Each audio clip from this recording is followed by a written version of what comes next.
What's up, Internet? You're tuning in episode 41 of the FlipScreen Games Podcast, a weekly video game podcast where two best buds from different nations come together to discuss the wide world of video games. I'm your host, Pete and Bessie, joined as always by my very good friend and co-host, Mr. Steven Radford. Hello, hello. Hello, Steve. Welcome back to another jam-packed week here on the FlipScreen Games Podcast. We have a lot to discuss, including what we are playing this week on our Steam Decks. Apparently, that's all we talk about on this show, but spoiler alert, we're not going to just talk about that this week because there's some big old PlayStation news. PlayStation has released an update on the PlayStation blog talking quite a bit about the PS Plus lineup and what new games are going to be coming to the latest iteration or newest service that they have, depending on how you want to talk about it. But either way, we finally have an idea, or at least a better idea, of what that library is going to look like. So we're going to talk all about that. Plus, y'all wrote in a crazy amount this week. We threw out the request for some questions for the question block, and boy, did y'all deliver. I'm going to be honest with you up front. I think there's almost a 0% chance that we get through all of these questions this week. So huge thank you to everyone who wrote in. If we don't get to your question this week, we will do a follow-up next week, which is great because news has been slow lately. So keep them coming, everybody. If you want to write in to the show, there's a bunch of ways that you can do that. Hit us up at questions@flipscreen.games. Come join our Discord where every week we have a thread asking for questions, or give us a follow on FlipScreen Game at FlipScreen Games over on Twitter, where we often put up a thread asking for questions over there as well. So however you choose to write in, we greatly appreciate those of you who choose to. Speaking of appreciating people, I'd like to remind you that I appreciate our Patreon producers for the month of May. They are, of course, Christian Oliveria, Christopher Valenz, Gabriel Hasselmeyer, a.k.a. Asobi, Mary Berry, Smilky Shake, Wakahula, and Zaid Ida. Thank you all so much for your support over on patreon.com/flipscreengames. Y'all are the reals to the real, and we greatly appreciate your support of this fine program. If you want to go and show your support just like those fine folks did over on their Patreon, you can get access to a bunch of sweet perks and goodies, including early access to both this show and Nintendo Noise, our exclusive Patreon podcast, One More Thing, and a bunch of other cool stuff that you can get your grubby little mitts all over. So go check it out. However you choose to show your support, we greatly appreciate you. And of course, if you want to get links to all the other places you can find us on the web, even if you don't have any money to toss our way, head over to flipscreen.games. That's our website where you can find links to our Discord, our Twitch channel, all the places that we're out there making content. You can find a link to them right there, all in one convenient location. So go check it out. Let's jump into what we're playing this week. As has been the case the last several weeks, we're just playing games on the Steam Deck right now. So, Steve, you have been on a bit of a horror kick lately. And I know one of the things that you had expressed in the last couple of weeks was wanting to get back into FMV games. And I remember you name-dropping a game called 5 Dates, which you have apparently gotten into here.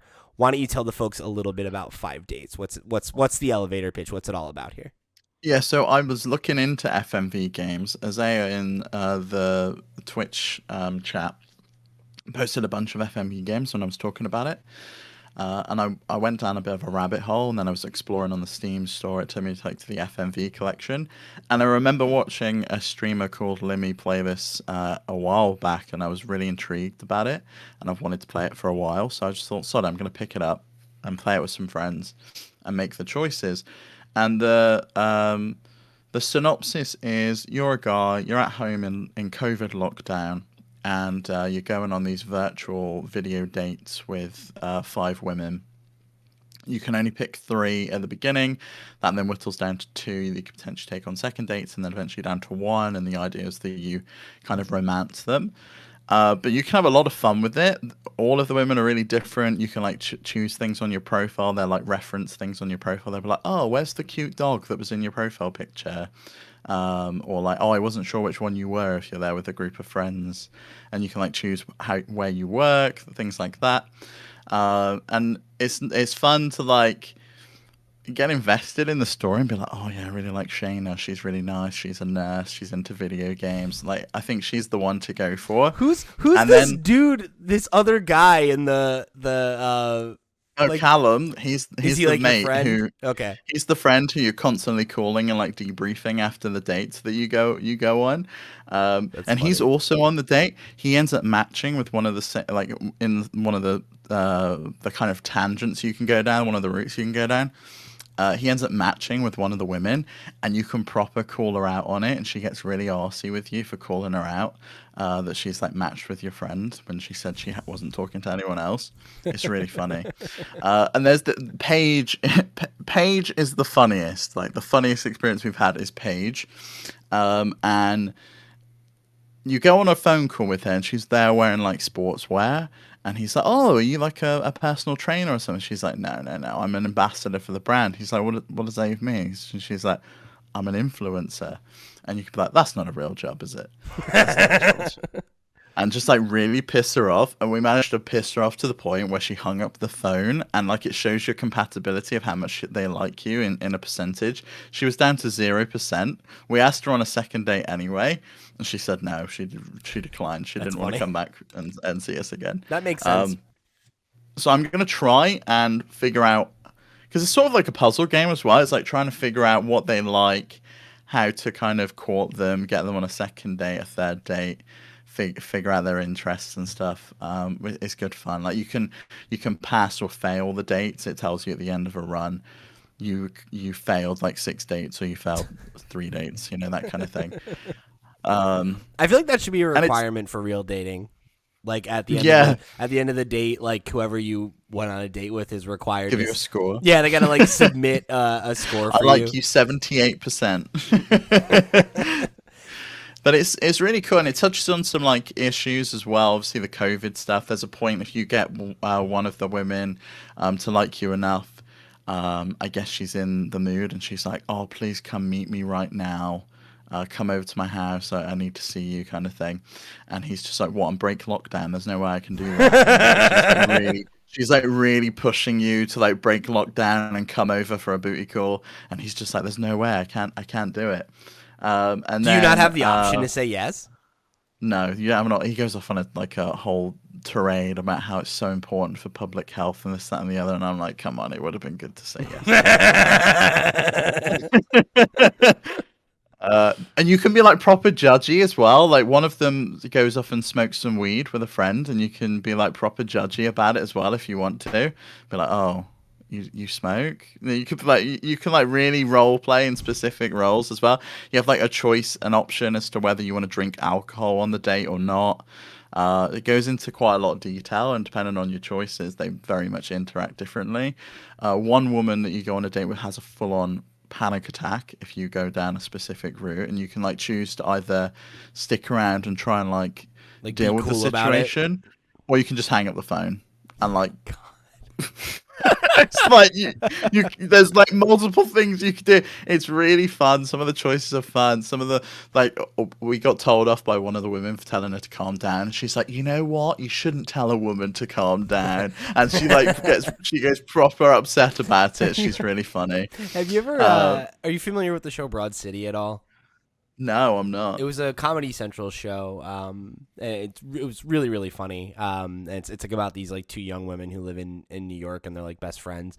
And that one of my favorite bits in that show is like one of them thinks the other one is missing, and she's like on the phone with her like casual boyfriend about it, and he's like, all right, like calm down, we're gonna figure this out. And she goes, fuck you, like don't tell me to calm down, I fucking hate when men tell women to calm down. And it's just like so fucking funny because she's like, she goes from like 0 to 100, you know. It's like just such a good delivery. Yeah, but I'm having a blast with this game. Like, we've still got, I think, about 500 scenes left to see. Holy shit, we've wow. So there's like yeah, we've not. a lot of There's a options. ton in there. Yeah, it tells you. Like we've been dwindling it down. After the first run, we had like 766 scenes. We've played it twice more since then. But there's 5 women, and you can only take 3 of them on a date, and then you have to pick 2 of them to go on a second date, and then 1 of them for the final date. So if you want to get all of them to the final date, you've got to Play be like perfect all the way a through. good You've got to number of play it. times probably. Yeah, you've got to play it at least 5 times in order to see all of the final dates. And And that's there's a bunch assuming of that you don't things you make any can do along the mistakes, way. right? Yes, exactly. Like if you fuck up and say something wrong or your profile's incompatible, one of the people you go on a date with is very much into horoscopes, and she's like, I noticed on our profile our star signs don't align. So if you like pick the wrong star sign at the beginning, She just she's not really on board with you anyway. she just She's sort of like, immediately is like, nah, I don't yeah, think so. like dismissing you straight away. She's That's just like, cool. no. I like the idea that like there's tangible and intangible things that like impact it, right? That like you wouldn't think about that the first time you're playing, right? Yeah. Like that's cool. I like that. Same with like the job you do. Like the if you pick finance, one of them's a lawyer. She's kind of like, well, that'd work for us because we're both going to be working a lot. You're working in banking. I'm a lawyer, so I need someone who isn't needy and doesn't want me around all the time. Whereas if you and there's another person who's from another country and she likes people that go traveling. So if you pick that you're interested traveling or your picture is the traveling one, then they're more interested in you. And they give you like a bit of a bias at the beginning that they like you because they liked your profile more. And if they didn't like your profile, it's a little bit less interested in you at the beginning. And as you go back and replay them, you can press the right bumper on the controller to fast forward the scenes. So if you've already seen the scenes with Callum and your friend, and he's like talking about how I've signed up for a dating app, this now, you can just fast forward and just go see That's the cool. new stuff that you haven't seen. I like that. That's a good feature. That sounds fun. That sounds like something that would be fun, especially I think in the way that you're playing it, where it's like in a group kind of format. I could see that being a lot of fun. Yeah, it's really fun. I think it would be a good stream game. There's a stream mode that we actually ended up turning on because we were. If you don't make a decision, it will make one for you in the default mode because it's meant to be like a conversation that you pick it before they finish talking, and It's then like a it timer going automatically down. will play it. Yeah, whereas if you put streamer mode on, it will pause, and we can like then all make a decision and be like, well, what do we want to do then? Do we want to be an asshole? Do we really want to piss them off, or do we like Shayna? Do we want to go for her? Cool. I dig that. But yeah, it's really fun, really fun. I highly recommend it to anyone. You playing it on Steam I Deck think or? Yeah, I'm playing it on Steam Deck, but it's on everything. I think it's even on Switch, so you can pick it up on Xbox, pick it up on PlayStation as well, and I'm sure it's on Switch as well. Nice. So if you're interested in it, then definitely check it out. And I think this is going to be my gateway back into FMV games. I was into them for a while back, like a few years back. I really like them as a I've only format. played like one. Like I never played Her Story or anything like that. I played a game called Sybil. Okay. That is about it's Cible, I think. No, that doesn't sound right. Sibel, maybe? Oh, this is gonna drive me crazy. I know it's something like that. I have it in my Steam library. What was it about? You play this game designer who's like dealing with like some mental health stuff, and like I don't really quite remember because it's one of those games that like you can play in one sitting, and I played it in like 2015 or something like that. I don't quite remember like what the resolution is, but I remember it being this thing where like there's like this guy that you're talking to, and I don't quite remember the details. Oh wait. Yeah, okay, it's Cibele. So it says Sybil is a game about love, sex, and the internet. You play as a 19-year-old girl who has become close with a young man she met in an online game. Her relationship with him heats up, becoming more and more intimate with each phone call and private chat. That's the thing. It's not that you're a game designer. It's that the designer of the game plays the character in the game is what I think I must have been thinking of. But yeah, it's like a friend you meet in an MMO and you like flirt and have like dialogue choices and things progress based on like how you play. And there's like parts of the game are like in game, like in the game that they play together or like on the desktop and stuff. And then there's like stuff of her on webcam and like the FMV thing. I like that stuff. That's cool. Yeah, some of the stuff on this like takes place on your phone. So So obviously it's a dating app, so you like see the phone interface and stuff, and setting up the profile and things. And I've got a recommendation of another game that I'm going to check out. I think it's called The Infectious Madness of Dr. Decker, which is like a murder mystery, but you have to type in the questions you want to ask people. You're like a detective doing an interview kind of thing, as far as I'm That's aware. cool. And you like type in the questions, and you can be as specific as you want, and they'll be like, "Oh, I'm not sure about that," or they'll kind of tell you more information. And I think you can present evidence and things like that. So I do like that as a concept as well. I think that could be quite cool. But I do really want to try a scary one of these. So if anyone has a recommendation for a scary FNV game, then definitely let me know, please. Oh, right. Okay, that's the thing. So the person who made the game I'm talking about, her name is Nina Freeman, and she actually used to work at Fulbright, and she worked on like Tacoma. Yeah. Anyway, yeah, FMV games are pretty cool. So, for me, I have been continuing my walk down memory lane, playing just a ton of emulators. Since we last spoke, I beat Tony Hawk's Underground, and I actually restarted it on stream last night, as of today's recording. And that is a good opportunity for me to follow up on like the dock experience, because that was something I think I mentioned last week. I had trouble with it. So this is the device that Steve and I are both using. It's like an Amazon Basics thing, and it's like the USB. If you're on video, I'm showing the device. This USB-C goes in the top of your Steam Deck, and then you can plug in the power supply here, which will power this and be passed through to your device, so you can still stream Which it is what while you it's plugged didn't in. do last week, right? You didn't I power it. didn't plug it in. Yeah, and I was like, oh, I wonder why it's not working, because like it was recognizing that it was being plugged into something, but it wasn't. It wouldn't display, and I didn't think that it would have needed power, which in hindsight probably really stupid. But hey, that's Yeah, it's like plugging the Switch into the dock with no AC. yeah, right. It was actually really funny because I remembered this after we recorded last week or whatever, when I was at my friends Em and Sam's house, and I was trying to show it to them, and I plugged it in and it didn't work, and I was like, "Oh, Steve!"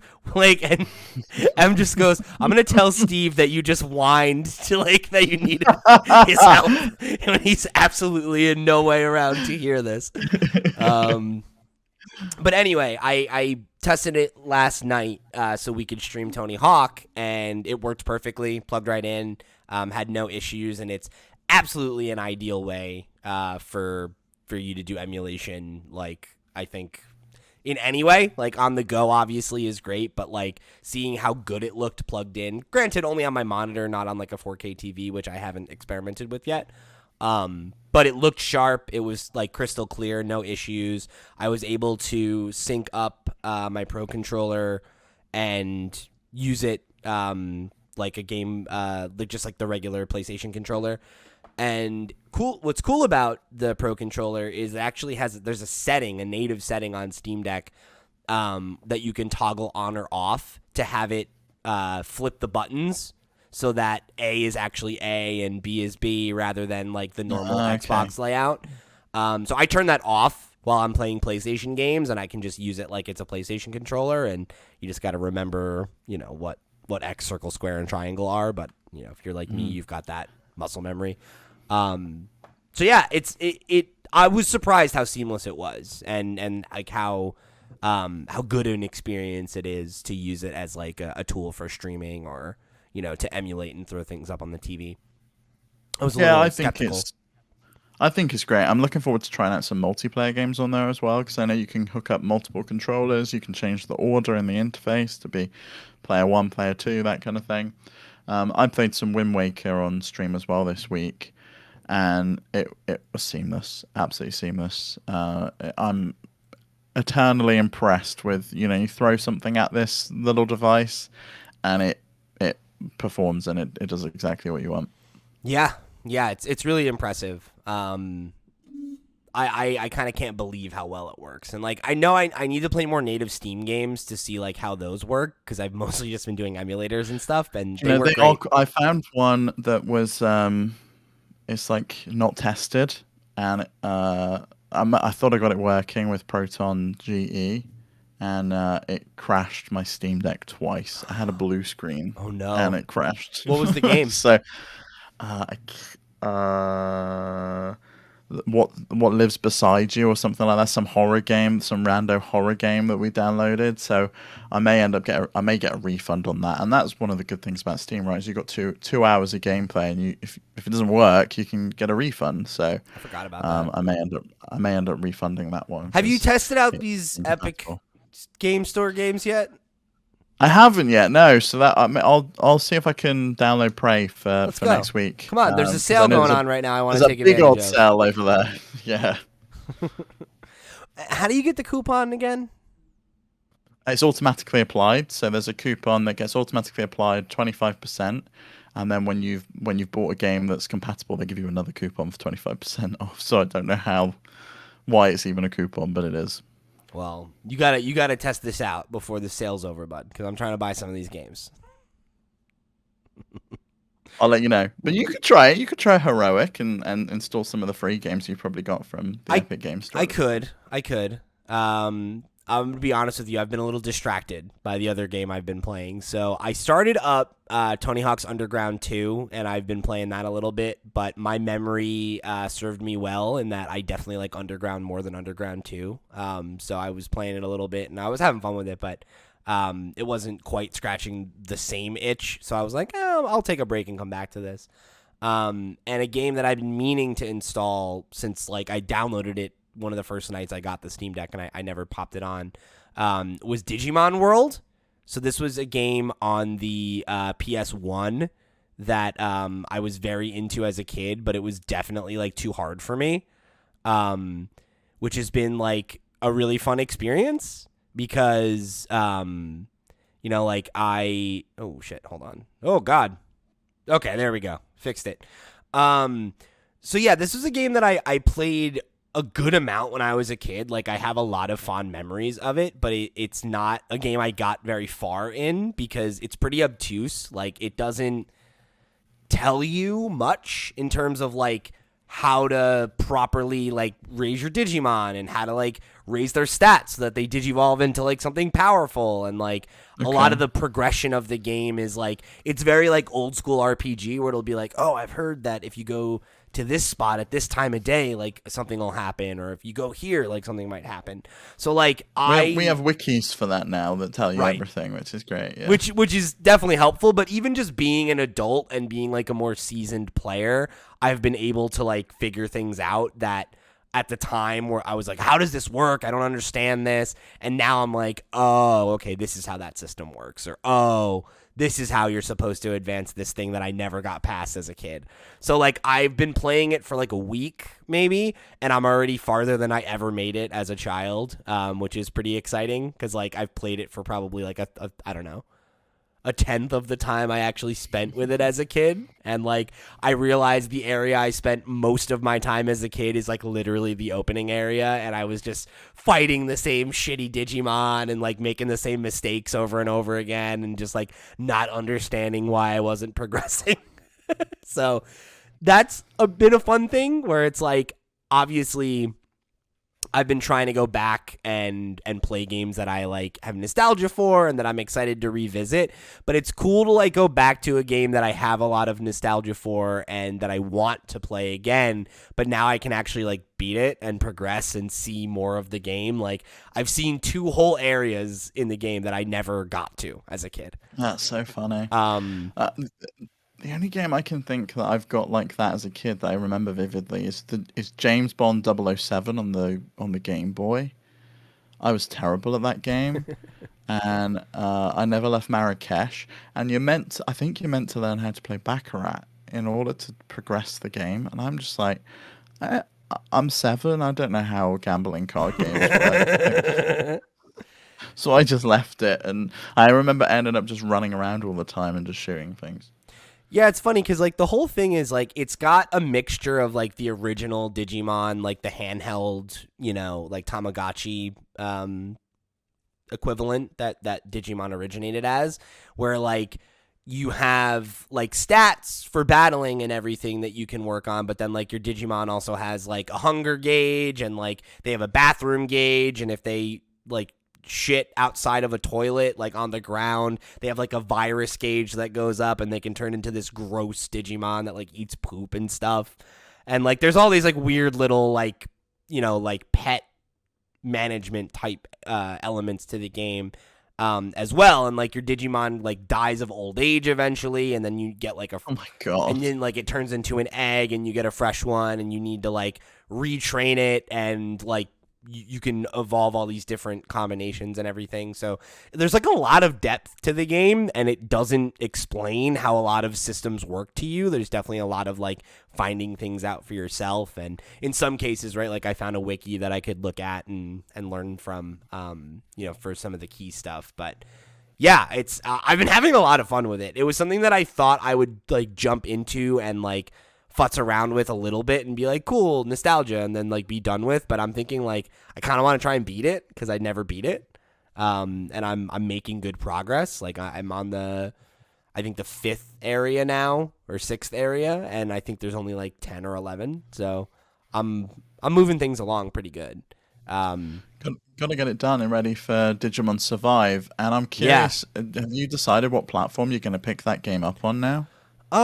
It depends. I like if it comes out and like the Switch version is great and it runs well and whatever, then like I'll probably get it on Switch. But like if the Steam version is better in any way, if I can get it at a more affordable price, if it runs well on Steam Deck.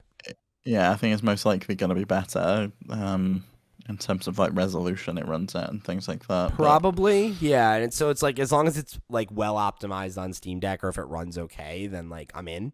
But like that's certainly not a guarantee. I mentioned a couple of weeks ago that I really wanted to play this game called Weird West, and apparently it doesn't run very well on Weird West on Steam Deck. So that's one that I've been kind of holding off on and hoping that eventually it'll get an update that makes it a little bit smoother. But apparently the game isn't very well optimized, so it just doesn't run very well on the deck. So we'll see.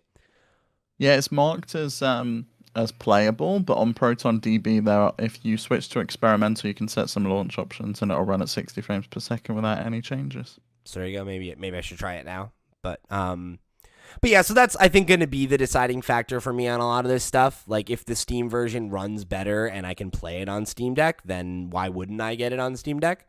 But if the Switch version is better optimized or whatever, then that'll be the way to go. So are you seeing it as it's going to be Switch games you would have traditionally got on Switch? You don't think this will be enough to sway you to pick up, say, PlayStation games here instead? Because obviously we've got the PS Plus stuff. Do you think you're going to pick up some of the PlayStation stuff on Steam Deck instead? I think instead is probably not going to happen just because of the like amount of time between on PlayStation and on PC, right? And like I don't want to wait, and also like for the most part, I don't want to play games like that on handheld. Like I'm not. Let's say like a third-party game, right? Sure. So if you were going to pick up, say, like a Far Cry 6, would that traditionally would be like a home console game? Right. Would you be more likely to pick something like that up on Steam Deck now?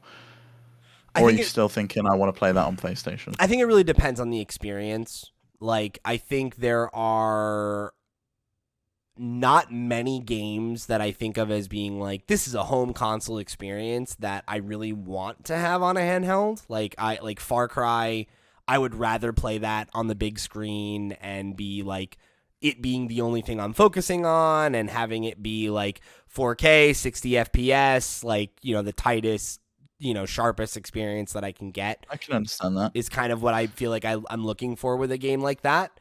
And like something like Horizon, right? Like if Forbidden West had been available on the PS5 and the Steam Deck at launch, I would rather play that on PS5 on my television than on the Steam Deck and having to deal with some of the compromises that are probably going to take place because it's not as powerful and whatever. But like for something like Horizon Zero Dawn, like I could see myself buying that game again and being like, oh, if I want to replay it, like maybe I'll replay it on Steam Deck, and like I don't mind having a slightly more compromised version because like it'll be the third time I'd be playing that game.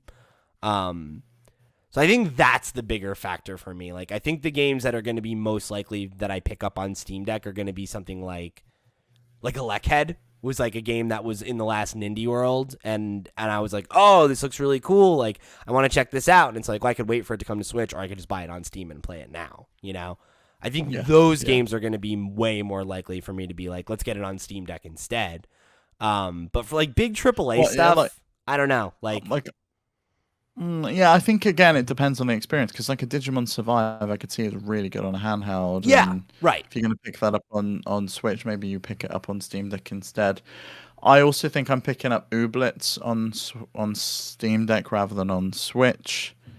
I don't know, because Switch I think is definitely a more seamless experience in terms of docking it and it working, and it's straight out of the box and it's plug and play. There is still a bit of futzing around when it comes to the Steam Deck and switching it and syncing up controllers and doing all of that stuff. Yeah, and I don't really want to do that shit. Like I don't mind doing it for experiences that I can't get anywhere else or that like are better here, right? Like if Ooblets runs a lot better on the Steam Deck than on Switch, yeah, I'll make those concessions, right? That's fine. But like for something that's graphics intensive, that kind of thing, like it just doesn't feel like a worthwhile trade-off to like play a neutered version of a game on handheld, Yeah, I think this is where I really want cross progression to come in, because I do think I would buy the same game multiple times. If I could pick up Far Cry 6 on my Steam Deck and then switch over to my Xbox version and play it there and the save syncs up, it would be great. It would be really nice. And that's obviously possible if I had a game in PC. I could play handheld, come back home, play the exact same copy I already own on Steam, and have the save sync over. So it is making me think maybe eventually I do want to build a gaming PC so I can have that kind of sharper experience. But then sometimes I think, is 800p good enough for me? If I hook that up to a TV, is probably what I'd be outputting from a Switch anyway. Is what's more than I would ever be outputting from a Switch. And I think that might actually be enough sometimes. Sometimes. I think that's the thing is like I think it's going to mostly eat into Switch time versus like Xbox, PlayStation time is kind of where I'm at with it right now. I just think they have different use cases, and I don't think the Steam Deck is able to keep up with those consoles in the way that I would want it to make it like the primary place that I play. But that's the thing is nothing is the primary place that I play. I play everything, and like it's based on the experience.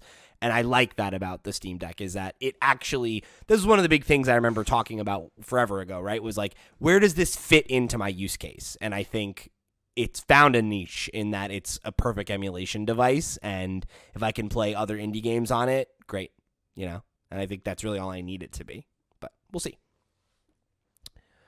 So speaking of retro games, right? Like I've been doing a lot of emulation. I'm out here playing PS1, PS2 classics left and right. Is a good transition point into the conversation about the all-new PlayStation Plus lineup that's been revealed. So like I said, we had an article from on the PlayStation blog that dropped a bunch of information about some of the titles that would be coming to the all-new PS Plus. And it's a pretty expansive list. There's a lot of stuff that I think you would expect, and then a few kind of more surprising entries that kind of give a good idea of like what the offerings are really going to look like. So like in the headline, they they name drop a bunch of modern stuff. It's like Assassin's Creed Valhalla, Demon's Souls, Ghost of Tsushima Director's Cut, NBA 2K. But then like when you get into the classics, which I think is the thing we've had more questions about, they do give some information that's pretty interesting. It's like Ape Escape, Super Stardust Portable, Siphon Filter, and Tekken 2 are among the classics that they like highlight at the very top. I gotta So say, I'm astounded by how much Japan studios in here, considering they shut them down. yeah, It stands out so much to me. You look at the number of Japan studio games, like that lineage from that studio is so clear here. Uh, I'm sad that studio's gone. I it really is am. a shame. It really is. So they did clarify like titles will vary by market and things like that. Some things won't be available for streaming until after launch, but everything on this list will be available to download and play day one. So they gave some information about like the cadence. There's going to be monthly games, and they say in any PlayStation Plus plan you choose, you'll get the same benefits that are currently available today for PS Plus. We've yet to announce the monthly games for June, but stay tuned to the PS blog. So we'll still be getting those monthly titles that we're accustomed to, of course. And then for the PS4 and PS5 game catalog, which is the extra tier, right? The second tier. They gave a list of a bunch of games from PlayStation Studios. It's again, I don't think it makes sense to go through this entire list. We'll link to it down below, unless you disagree, Steve. But it's a lot of the games that I think you'd expect, right? Like Alienation, Bloodborne, Concrete Genie, Days Gone, Death Stranding, Demon Souls, Everybody's Golf, Ghost of Tsushima, God of War, Horizon Zero Dawn, Infamous. So it's a lot of Spider-Man, Miles Morales, right? Medieval, Patapon, any of, not all of, but many of the big games from Sony's, slate of studios are on this list. And then from the third party, they've got, a bunch of stuff kind of all across the map. There's Batman, Arkham Knight, there's Celeste, City Skylines, Control, Dead Cells, Far Cry 3 and 4. Yeah, did you like all the asterisks after the Ubisoft ones? Yeah, it makes sense though, right? It's seemingly no different than on Xbox, right? Xbox, I don't think has the Ubisoft Plus stuff, but they've like come up with this brand new tier just for PlayStation called Ubisoft Plus Classics, which apparently you get access to as part of your membership. So I presume that what that means is it's branded differently, just like EA Play is, and it's in a separate section, just like EA Play is. Okay. So it's probably not in the PlayStation bit. So I think that's why it's got all those asterisks after it. But there's some more recent games too, like Guardians of the Galaxy, even like stuff like Red Dead Redemption 2. So there's definitely some heavy hitters on this list. It's like it's certainly not as robust as Game Pass, but I mean I'm sure this isn't the full list either, and things are going to come and go. So I think for what it is, it looks like a solid lineup. I think there's a couple of weird omissions for me. Like I'm surprised The Last of Us Part 2 is not there when we get Miles Morales, which is a newer game. I'm surprised. I think it's probably because they have the remaster of both in the works. Planned. Yeah, they have the Last of Us Part 1 getting remade, and then Part 2 is getting a PS5 version. So I'm wondering if they're holding out to add the PS5 version later. Maybe. Why do you think we don't get the remastered version of Marvel Spider-Man? We only get the PS4 version. Probably because they want to keep that as an incentive for you to buy it. Mm-hmm. Very strange again. Yeah. Because that you can only get as the bonus for Miles Morales. I don't think you can even buy that a la carte. You can. I bought it. Oh, you can now? Okay. If you go on to, if you buy Miles Morales, it's like DLC for that game. Right, that's my point, though. You can't buy it without a copy of Miles Morales, right? Oh, you're right. Yeah, you can. So I think that's probably why. It's like I wonder if you can DLC. buy it if you have this version. I don't know. Maybe you can do the upgrade. Yeah. But yeah, like the fact that we have like the Ghost of Tsushima's director's cut makes me think that that's probably Death Stranding is the same thing. It's the director's cut is available as well. So I'm wondering if that's what's going on with Last of Us, and like their plan is to bring it to the to the service like later this year or like early next year when the remaster comes out. I hope so. I would really like to see it.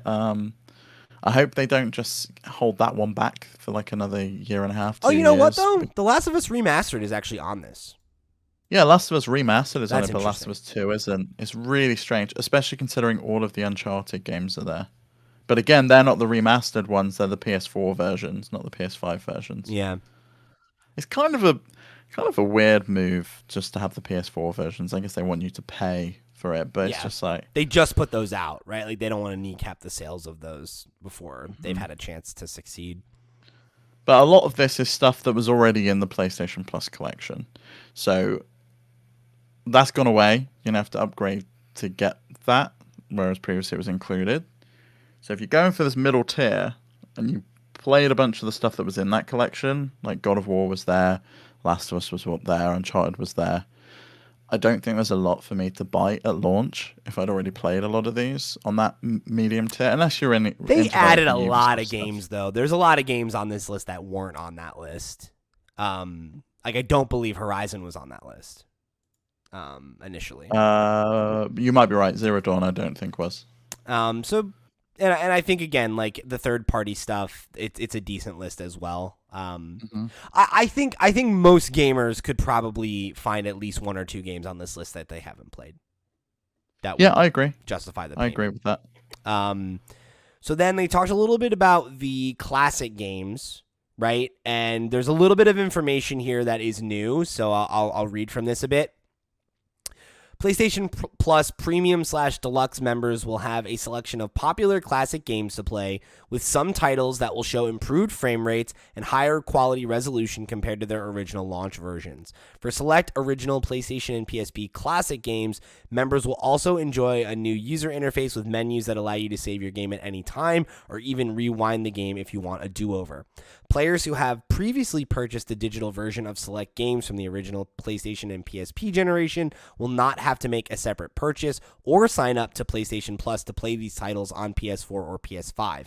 When these titles are released for PS4 and PS5, players can head to the PlayStation Store and download a version for the consoles at no extra cost if they already own a digital version of the title. Some of the titles will also be available for individual purchase. So Which is that's amazing all. news. That's all I'm new really news, happy and about that's that. huge. Yeah. Sorry. Yeah, I'm really happy about it. I would I don't think that I would subscribe to this tier for reasons we'll probably go into, but to be able to buy my absolute favorites and just have them, like I did that on PS3. I have a bunch of PS1 games that I played on PS3, PSP, Same. and PS Vita, and to be able to just go and download them again if they're available is awesome. I hope Toy Story 2 and Cooler World make it in that selection. They I'm won't. not holding out much hope. Toy Story 2 is an Activision game, and Cooler World or Roll Away is just a very obscure title that I don't think many people even know about.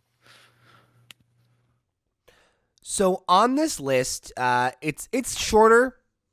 For the PlayStation games, they have Ape Escape, Hot Shots Golf, IQ, Intelligent Cube, Jumping Flash, Siphon Filter, and Super Stardust Portable. So that's the PlayStation and PSP titles. And then for third parties, they have Mr. Driller, Tekken 2, Worms World Party, and Worms Armageddon. Something that I did want to point out that I thought was interesting about this too was that Sony Bend, who is the studio behind Days Gone, and they were the creators of Siphon Filter, they posted on their Twitter that the Siphon Filter is going to have trophy support when it comes to PlayStation Plus, which, obviously we'll have to see what that means for the third-party titles, but it seems like some of these first-party games are going to get updated, with the better frame rate, better resolution, and trophy support, which is pretty cool. So that's certainly something that will help breathe some new life into these games as well. So then looking at the PS2 side of things, we have Ape Escape 2, Arc the Lad, Dark Cloud 1 and 2, Fantavision, Hot Shots Tennis, Jack 2, Jack 3, Jack X Combat Racing, Jack and Daxter The Precursor Legacy, Rogue Galaxy, Siren, and Wild Arms 3. And then for third parties, we have BioShock Remastered, Borderlands The Handsome Collection, Bulletstorm Full Clip Edition, Kingdoms of Amalur Re-Reckoning, and Lego Harry Potter Collection. So these you said these are PS2 games, which I don't think they are. They're remasters of old games. The So third party yeah, partners ones are the ones before that were all PS2 games. I still think they are remastered though, because they're all ones that came out on PS4 as remasters rather than the True. original variants of those games. True. Yeah, I think you're right about that. And then we have original PS3 titles that will be available via streaming, which sucks.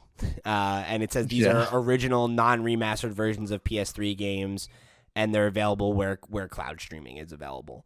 This is a longer list, so I won't go through all this, but it's got a lot of the ones you'd think, like Ico, Infamous 1, 2, and Festival of Blood, Loco Roco, Puppeteer, Ratchet and Clank, the whole trilogy from that console, Resistance 3, Tokyo Jungle, Rain, a lot of kind of classic PS3 titles. Weirdly enough, in the third-party partners, they have Red Dead Redemption Undead Nightmare, but seemingly not the original Red Dead Redemption, which is weird. That was a standalone thing, so I don't know what to make of that. Maybe that's linked to the rumor that there's a remaster for that one coming, potentially. and so Rockstar don't want to put that out. Yeah, maybe. And then there's also just one other thing where there are limited game trials, so they have games that you'll be able to check out. And you'll have a free trial period where you can play, and any trophies and game save progress that you make during the trial period will carry forward. So you can play 2 hours for most games, and the play counter only counts while you are in game. So if you start it, you break, you come back. It's not like a 2-hour window. It's 2 hours of gameplay. That's quite cool. Which is good. So if I put it on pause or whatever and go make a cup of coffee, then it's not counting down. Yeah, as long as you close the game. Like if you pause it in game, I think the clock would still be going. Mm-hmm. So from PlayStation, we have Uncharted Legacy of Thieves Collection and Horizon Forbidden West, both on that list. And then they've got Cyberpunk, Farming Simulator, Tiny Tina's Wonderland, and WWE 2K22 that are all available for the third-party stuff. So pretty good list there. Definitely solid. And they said that there'll be, for PlayStation Plus Essential, there'll be a monthly refresh on the first Tuesday of the month, which will have new PS4 and PS5 games added to the service. And then for the extra and premium / deluxe folks, there'll be an additional monthly refresh that'll happen in the middle of each month that'll add new games across the PlayStation Plus Extra and Premium Deluxe plans. So we're just a week out from launch here. In Asia on the 24th, Japan June 2nd, North and South America are June 13th, so a little bit further away from me.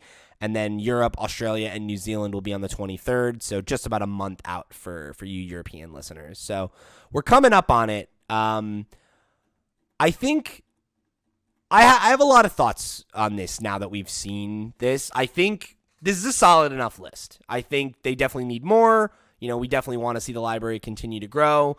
I think if you think back to what Game Pass looked like when it launched, it was not all that dissimilar. There was not that much on it at launch, and it is definitely a service that matured over time and has gotten more and more valuable. So I imagine we will see that here as well. But I think Go ahead. I was going to say, one thing I think I'm disappointed about is the lack of indie titles. We've got some like Celeste, and there's a couple of Annapurna games in here, but I would have liked to have seen them tap into indies a little bit more and bulk out the catalog that way with some cool titles that maybe people haven't seen. Maybe that happen. If they're bringing Celeste over and they're bringing some Annapurna titles over, maybe they could partner with Devolver and do something there as well. Yeah, you got to imagine that if they want to have a regular cadence, you have to have some stuff that you've made deals for that you're holding in the wings, right? Because they need, if this launches in June, they need to have something by July to show us. So, I think that's a worthwhile perspective. But that does take us into a question here from one of our Patreon producers, Zaid, who wrote in and said, after the reveal of the new PlayStation Plus Premium's game list for subscribing to the service, which games did you notice were noticeably missing? And I think that is a good call out. Is like I would like to have seen more indies. I think there's also some like notable indies that have like a PlayStation lineage that it's kind of weird aren't here, like stuff like Journey, Flower, things like that. Like it's kind of weird to not see those on this list. But I think for me, I think the most noticeable thing is I really wish Persona 5 Royal was on this list. Obviously, Persona 5's not even on the list anymore, and that's Right. got taken off, which was in the collection, and it's no longer available, which is a real shame. and my hope is that they did that to put Royal on it, but we'll see. Doesn't look like it. There's not a single Sega game listed Yet, though, right? Like, yet. Yeah, you never know. That could be a thing that they have planned down the line, right? Like, there are 2 big Sonic releases on the calendar right now. Maybe you bring some of those games at that point. yeah. My fear is that they're trying to like push for exclusivity or something, and obviously Sega have a bunch of games over on Game Pass already. With That would make the P5 make Yakuza sense, series. though, right? Like, you could put Persona 5 Royal on this service, and there's no exclusivity. Yeah, because that is an exclusive PlayStation concern. game. Yeah, that does make sense. And it's old at this point, right? I can't imagine that they're selling a lot of new copies of Persona 5 Royal. Maybe they're saving that and holding it back for the like Persona anniversary concert that's happening later this year, and they put that on the platform. They say, right, everyone can play it now as part of PlayStation Plus, and then here's the announcement of Persona 6 or whatever. Or like another Persona 5 game. Royal's coming to PC. Yeah. It's also on PS5 now. Like, I don't know, maybe something like that. Maybe we get like an enhanced PS5 port, And it's finally on Switch. A man can dream, Steve. A man can dream. So I think that's probably the stuff that sticks out to me the most is like some of the more like, or you called out like Last of Us. Like there's some of the more marquee titles or like some of the popular obscure stuff that it's kind of like, why isn't this here? But I think the answer is probably that they want to have hot stuff to be like, this is coming like a few weeks out, a few months out. Yeah. You know? But they do have a bunch of their franchises that are totally missing, right? Like, where's Gran Turismo? It's not on there, not a single one of them. You'd have thought that we would have had one of the PS4 ones, and then that might push people to pick up Gran Turismo 7. I think it's probably the same thing, though, right? Where they're like, well, GT7 just came out, and we want people to buy that, not be like, I feel like playing GT. Why don't I go play this old one and get my fix? They've done that with Horizon Zero Dawn, like... I think that's a little different. Because, like, I think... It's a series game. Yeah, right? Like, the idea that you would would play Horizon Zero Dawn for free when you never played it and be like, oh, holy shit, I really like this world. I like Aloy. Like, I want to know what happens. Like, let me go do the trial for Forbidden West. Oh, this slaps. Let me buy it, right? Like, that is a clearer pipeline to me, whereas, like, if I am Joe Schmo Gamer and I'm like, I want to play a car game... Oh, they got GT4 on here? They got GT5? Cool. And you play that and you get your fix and you're like, I don't need to play GT7. I just played Gran Turismo. It's not the same thing. It's not like as much of a one-to-one, whereas like I think God of War is the same thing, right? Where it makes sense to be like, oh, you didn't play God of War? You got to play that before Ragnarok. Yeah, I would agree with that. Yeah, I'd also like to see them bring over some of the old God of Wars as well at some point, but I think that, again, it's just... a time thing, right? Allocation of resources. I would imagine we'll probably get like a PS2 game, a PS3 game, and a PS4 game every month or something for the foreseeable future, at least. And that could be a thing. That could be a thing, right? Where they're like, hey, sorry, God of War, it's getting delayed. God of War not going to make it this year. Sorry, but we're putting the original trilogy on the PlayStation, the all new PlayStation Now. So. Go get your Kratos fix and replay God of War 2018, and there's like 5 God of War games over there now. Go play them. See you next year. Yeah, the only other thing that really stood out for me was the lack of PSP games. There is one on this list. Just a single one. Just one game. No other PSP games. What? Yeah, that was kind of crazy. Because there was a bunch on there, right, that I would like to see. I'd love to see the Tony Hawk's Underground 2 remix. I'd like to have seen the GTA Stories games. I thought they were really good. From Metal Gear. I'm not a big Metal Gear guy, but I know people fucking love Peace Walker, and that's it's only on PSP. So there's the Metal Gear one with the cards as well. Like the Tactics, Metal Gear Tactics, that was really good on PSP. Really liked that. I didn't know that existed. Yeah, it's really good. You probably quite like it. And the follow-up, we've got IQ Intelligence Cubed, the PQ, which was Practical Quotient, and that was really great. I absolutely loved that game. PQ is really fun. There's the Kingdom Hearts game. I forget what the one on PSP is. They'll have these wacky ass names, Birth by Sleep. Oh my god. That one. That's another one. Another. Mm-hmm. I guess they have that in the remaster collection now, but historically that was stuck on PSP. So yeah, I mean, there's a lot of games that you got to hope that they get to eventually. Was there any Vita games that came over? No, they're not supported, are they? Vita's not supported. I remember. No Vita support. Yeah. I remember that. But we do have Gravity Rush, which was originally on the Vita. And Wakahula made a really good point on the Discord, is how is that game even going to work? Because they turn the servers off, and a lot of that game relies on like a live service in order for it to function. So do they turn the servers back on? Probably. At this point? That's what I would guess. Which would be really cool, because that got like 12 months of support, and then they're just like, yeah, it wasn't popular enough, we're turning the servers off, and it kind of sucked for anyone that bought the game. Yeah. So it'd be really cool to see that. Gravity Rush is a great game. I've never played them. The remaster and number 2 coming to the service. Yeah. Yeah, that's great to see. Yeah, I got to imagine that's what they're going to do. So I guess the question now becomes, seeing this, how do we feel about it? Are you interested in this? Do you feel like what they're teasing feels like it's worth the price that they're asking right now? I think it is. I think the price for the PS4 and PS5 game tier is probably the one I would go for. What's that called? Extra or premium? Extra. Okay, so I would go for that one rather than the one with the retro games. One, I think you've clearly demonstrated that the Steam Deck is a great place to play retro games and emulate and have a great time with them. Some of those games probably look better on a smaller screen than blown up to 65 inches and 4K. They're old games. They weren't designed to be played on screens that big, especially PS1 games. So I do worry how those are even going to look. And some of the games on PS4, PS5, I think I probably would pick up on Steam anyway, like God of War, Days Gone. I feel like Days Gone would be a great like TV game, just firing off at hordes of zombies while I'm watching TV. It could be actually pretty fun. Maybe you have Walking Dead on in the background as you're playing Days Gone. I think for like anybody else though, right? Like, I think for value. if you've not played the majority of these games, which I think a lot of people haven't, I think is a great gateway into some of these awesome franchises. And even if you have played them, there is definitely going to be something you haven't. Like I haven't played a God of War game. I've barely got into Spider-Man, and I wouldn't have needed to buy it if this service existed when I picked it up. And like Guardians of the Galaxy is like a relatively new game. Like that came out. It is, last winter, and like not that many people played it. Like things like that. I think there's a lot there that you could jump into. Mm-hmm.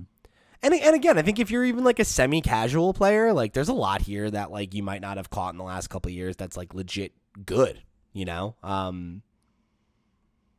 like some of the stuff like even Red Dead Redemption 2, right? Or how long are you going to spend in that? That's a huge game, right? Like if you didn't get around to it, like that's like 100+ hour game that you could get for free. Yeah. That'll absolutely pay for it.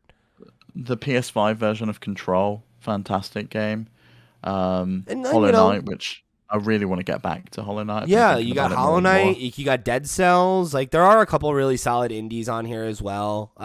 You've got Far Cry. You've got like a decent spread of genre as well. It seems a little bit like you could use more RPGs on this list, I think, but because it really looks like the South Park. You got Final Fantasy in there. Yeah, but it's the MMO, right? It's 14, is it? Okay. Royal Edition. No, that's 15. Oh shit! Yeah, you're right. Okay, yeah. So that's another like big JRPG. That's a big game. So I mean, you got some solid stuff here. I think the thing is that it's a shame that the classic games catalogs aren't more attractive. I think that's the big thing. Is that like, I think if I didn't have a Steam Deck, I'd be a lot more willing to consider that tier. But also, I Even think still, the fact like, that the these PS3 stuff games- is via streaming is just like it's not a good feeling. Like I don't want to be playing any game over stream like that just because just the technology's not really there yet, and I think for a lot of people it's not even close to there, right? Like I might be able to get away with it because I've got a solid internet connection. You couldn't do it. No, I absolutely could not. I don't know about you, and maybe it's because of the era of those consoles. I have nostalgia for one of these games on PlayStation, which is Siphon Filter.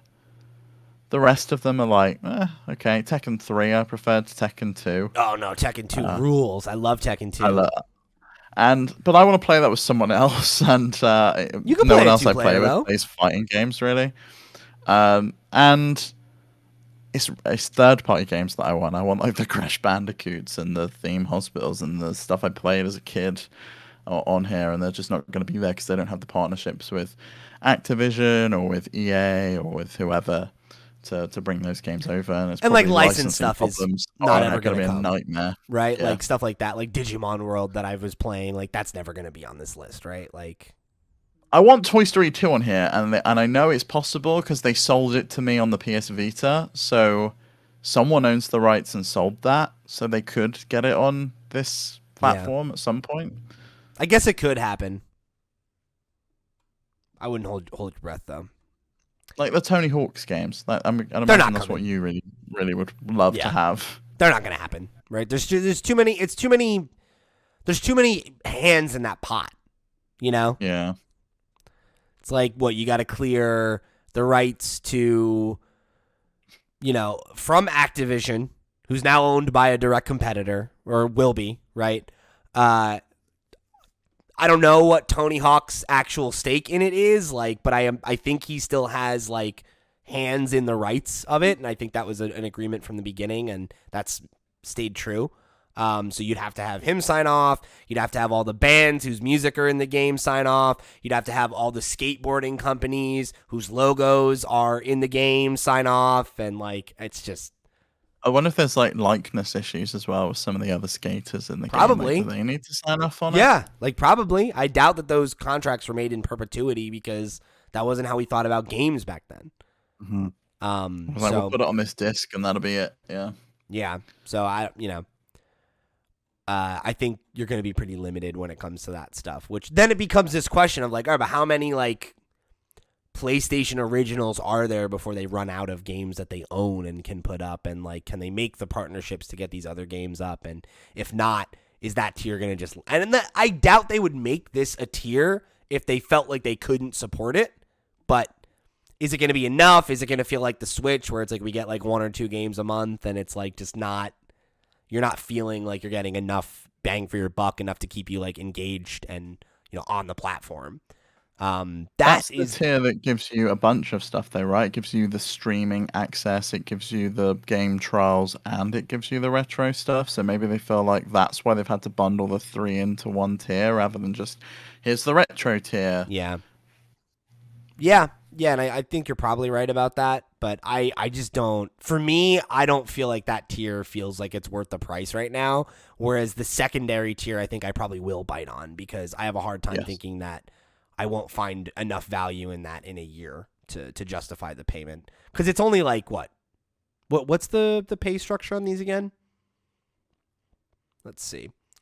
I have genuinely no idea. Okay. The one thing that strikes me is those trials, because we spoke about it earlier. If you buy the game on Steam, you get 2 hours to try it out anyway. Mm-hmm. So it's kind of just you can do that with any game on that platform. I'd love to see eventually that become the norm. I'm still surprised that a system that's designed to get you to pay £70 for a game is locked behind the premium tier of a service. And it's not just, if you're a PS Plus subscriber, you can try this for 2 hours and then you can pay us $70. Yeah, that does seem kind of weird, but I think there's technology challenges there that, with Steam, you're downloading the full game and you have the ability to cut it off at that point. And I wonder if that works differently on console where that's just not how it's set up. right? So like you can't offer that, because I know there was like a reaction when they were like, oh, like every game on this is going to get, demos eventually. And it's like, oh, they're going to make all the developers make these demos. And it's like, oh, no, PlayStation's going to make them. It's like, okay, well, like that costs development resources, right? Like that has to come from somewhere to like set up. Yeah, and they're clearly being choosy about it. They've only got 2 of their own titles on the list, along with 4 partner titles. So, and it's like their 2 most recent releases. So yeah, I don't know. I guess we'll have to see where it goes from here. But yeah, I think so. I did find the pricing. I'm going to give the US dollar equivalent. So it's $60 a year for the base essential, which is the same price. For Plus Extra, it's $99 a year. And then for the premium, it's $120. So the idea of spending an additional $40 a year to take the gamble that I'll play at least $40 worth of games on this, I think seems pretty reasonable. I think that's not bad at all. I don't know that I'm going to update right away, but I think I probably will sooner than later. I'm probably not. I don't even subscribe to PlayStation Plus unless a game comes onto this that I was ready to play. Stuff like the third-party games on here, they've already been available on Game Pass, right? I'm sure I played Far Cry on Game Pass a while Some back. of them. That's going to be the big thing, is how much overlap is there between the two. Right, yeah. Absolutely, and maybe it becomes a thing like, a Netflix and a Disney Plus. Maybe you cancel one month and you pick the other one up, and I can imagine a lot of people juggle subscriptions anyway. Might just be that people do the same thing with which console am I playing right now. But I'm also aware a lot of people just have one console. They have the PlayStation. And we're kind of in a position of privilege to have everyone. Right. So I don't think it's for me right now, but I'm pleased with the lineup, and I'm very pleased about the news of the retro games being purchasable, at least select ones. And if you pre-purchase them already, you can download them without having to pay again or subscribe. That's a really good move, and I'm glad that it's finally happening, because we didn't even get those PS1 games on PS4. They were locked to PS3 and the PS Vita and PSP. So it's nice to see them finally come to a modern console. Yeah, and I mean, I guess this speaks to that initiative that we saw where they hired like the person who's like in charge of legacy games management and everything. Yeah. So it seems like they are trying to think about how do we leverage our history, and how do we make these this library of games that we have work for us a little bit better. Yeah. So, yeah, pretty cool. So, like I said at the top, we have a lot of questions here that we did not get to. So I think we will sit on these for next week, because all of them are pretty evergreen. So thank you to everybody who wrote in. I'm going to ask that everybody listening writes in again for next week. Remember, questions at flipscreen.games. Hit us up on Discord. Hit us up on Twitter. I think what we'll do next week is, if there isn't a significant piece of news or something that we want to have a conversation about, we'll just have like a grab bag, mailbag episode, and we'll go through, because a couple of these are really big, meaty, open-ended questions. So, yeah, definitely hit us up with your thoughts on anything we discussed today. Hit us up with your own questions for next week. We're going to have a real question-based episode next time around, because we've got like seven really meaty questions that we're sitting on here. So make sure you get in and contribute to that, because it should be a fun one. So thank you again to everybody who wrote in for this week's show. Thank you for tuning in. And let us know what you think about this PlayStation business. Are you going to pick it up? You going to get it day one? You going to wait and see? Where are you at? And if you are going to get it, I'd love to know what platforms you own. Like, are you just a PlayStation player?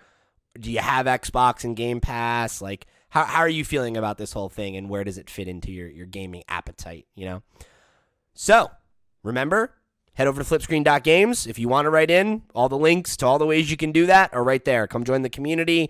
Come be in the Discord. It's a safe, inclusive place for you to talk games, and maybe get yourself like a Steam Deck, like I did. It's a great community, easy to leverage for all kinds of positive stuff. So come join us, come hang out, come be a part of what we're doing here. However you choose to get involved, we appreciate you spending your time with us. So For the FlipScreen Games podcast, I've been Pete. He's been Steve. We'll see you next week.